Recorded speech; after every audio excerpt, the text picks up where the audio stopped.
है कि कुछ पुलिसकर्मियों पर भी एक्शन हुआ, वो किसी इन्वेस्टिगेशन की किसी कमी की वजह से नहीं हुआ। वो एक परिवार की शुरू में ये बातें आई कि उनके साथ व्यवहार कुछ ठीक नहीं किया गया। कुछ ऐसे लोग भी थे जिन्होंने आपने देखा कि भ्रामक और एक तथ्यात्मक रूप से गलत प्रचार भी करके गैर जिम्मेदाराना एक माहौल बनाने का प्रयास किया, अराजकता का एक माहौल बनाने का प्रयास किया। ऐसे लोगों के खिलाफ भी कुछ कार्रवाई की गई है। इनको चिन्हित करना ज़रूरी है और जो भी कानून के मुताबिक एक्शन ज़रूरी है इनके विरुद्ध लिया जाएगा। हमारी जो फॉरेंसिक साइंस लैब्स हैं वो भी राष्ट्रीय स्तर की हैं और अंतर्राष्ट्रीय मानकों के मुताबिक वो अपने सभी टेस्ट करते हैं। जनभावना का ध्यान रखते हुए ये निर्णय लिया गया। बड़े कठिन और चुनौतीपूर्ण रहे पूरे भिवानी ज़िले के लिए और आप सबके लिए, और इसमें आप सबका बहुत सहयोग रहा। इसके लिए आपका धन्यवाद।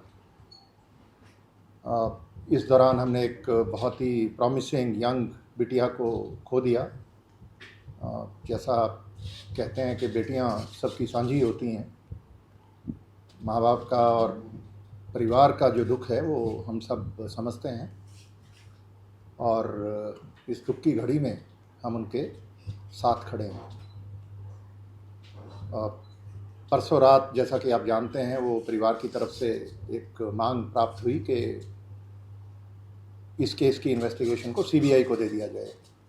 तो परसों रात को ये पहली मर्तबा ये डिमांड आई, जिसको तुरंत सीएम साहब ने उसको माना और ट्वीट भी किया। और कल सुबह फिर एक और डिमांड प्राप्त हुई कि इसका जो एक तीसरा पोस्टमार्टम एम्स से कराया जाए। तो उसमें भी तुरंत हमने कोऑर्डिनेट करके एम्स से कल ही, जैसा कि आप जानते हैं, तीसरा पोस्टमार्टम भी करवाया गया। और इस केस के बारे में आपको पता है कि जो पहला पोस्टमार्टम है वो भिवानी में बोर्ड के माध्यम से करवाया गया था और उसके बाद एहतियातन एक और पोस्टमार्टम पीजीआई रोहतक, जो हमारा सबसे पुराना सबसे रेप्यूटेड हॉस्पिटल है स्टेट में, तो वहाँ से सेकंड पोस्टमार्टम कराया गया। डॉक्टर्स ने कुछ सैंपल लिए और वो सैंपल्स पे उन्होंने हिदायतें दी कि कुछ टेस्ट करवाए जाएं ताकि वो ओपिनियन अपनी दे सकें। वो सारे टेस्ट हमारी फॉरेंसिक साइंस लैब जो मधुबन में और रोहतक में हैं, राष्ट्रीय स्तर की लैब्स हैं, तो उनमें वो टेस्ट करवाए गए और सोमवार को कुछ रिपोर्ट्स प्राप्त हुई।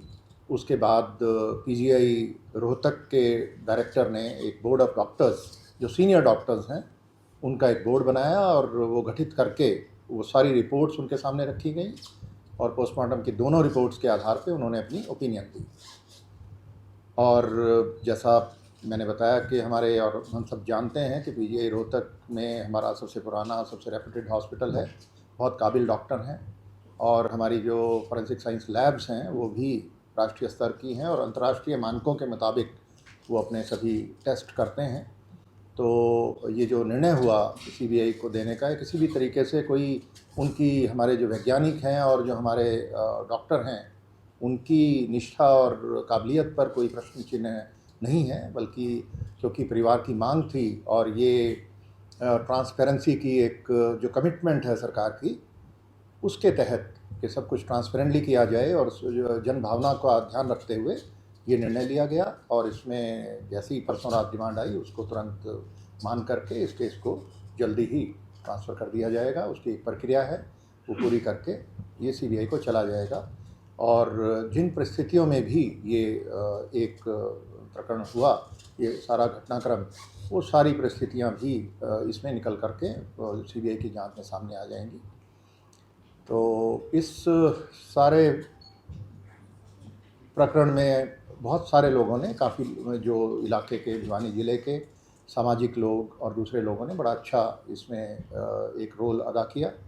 उन्होंने समझदारी से काम लेते हुए, जब एक स्टेज आई जब वो मॉब था जो लीडरलेस हो गया, कोई नेता नहीं था, तो उस वक्त काफ़ी लोगों ने अच्छा एक रोल प्ले किया, तो उन सबका धन्यवाद। लेकिन कुछ ऐसे लोग भी थे जिन्होंने, आपने देखा कि भ्रामक और एक तथ्यात्मक रूप से गलत प्रचार भी करके गैर जिम्मेदाराना एक माहौल बनाने का प्रयास किया, अराजकता का एक माहौल बनाने का प्रयास किया, कुछ सुर्खियां बटोरने के लिए कुछ शरारती तत्व, वो भी ऐसे लोग बीच में ऐसे जब आंदोलन होते हैं, आप जानते हैं कि वो आ जाते हैं। तो ऐसे लोगों के खिलाफ भी कुछ कार्रवाई की गई है और मैंने कहा है अपने अधिकारियों को कि और ऐसे लोग जो भी हैं उनको चिन्हित करें और ये इस तरीके के लोग पूरी व्यवस्था पर एक प्रश्न चिन्ह लगाने का प्रयास करते हैं सीटें बटोरने के लिए और एक अपने पॉपुलिज्म की वजह से। तो इनको चिन्हित करना ज़रूरी है और जो भी कानून के मुताबिक एक्शन ज़रूरी है इनके विरुद्ध लिया जाएगा, क्योंकि इस प्रकार के लोग पूरे लोकतंत्र पर एक तरह से प्रश्न चिन्ह लगाने का प्रयास करते हैं।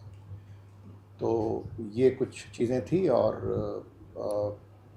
हम जो जैसा आपको पता है कि कुछ पुलिसकर्मियों पर भी एक्शन हुआ, वो किसी इन्वेस्टिगेशन की किसी कमी की वजह से नहीं हुआ। वो एक परिवार की शुरू में ये बातें आई कि उनके साथ व्यवहार कुछ ठीक नहीं किया गया, तो उसके चलते विभागीय कार्रवाई जो हुई उसमें जो भी आगे उनको प्रिंसिपल्स ऑफ नेचुरल जस्टिस के हिसाब से जो हमारी प्रक्रिया है उसके हिसाब से मौका दिया जाएगा अपनी बात रखने का और जांच आगे बढ़ेगी और जो जांच में दोषी पाया जाएगा उसके विरुद्ध कार्रवाई की जाएगी।